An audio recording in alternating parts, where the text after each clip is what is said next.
Hello, welcome to Simple Answers. I'm your host Jason. In this video, I'll be showing you how to add recipe button to TikTok video. First, let's go into TikTok. And from here, you're going to tap on the plus like you'll normally do to upload a video. And for this example, I'm going to use one from my gallery. I won't record one. So for instance, I'll use this one right here.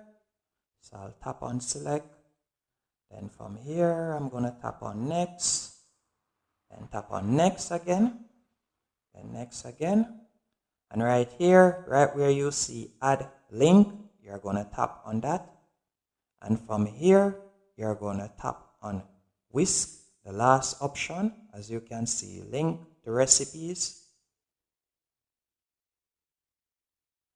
and it will open this page right here. Just give it a few seconds to load up. You are now visiting Whisk. And from here, you can choose the recipe that you would like to link to. You can see here, add link from the web. And you'll simply tap on that.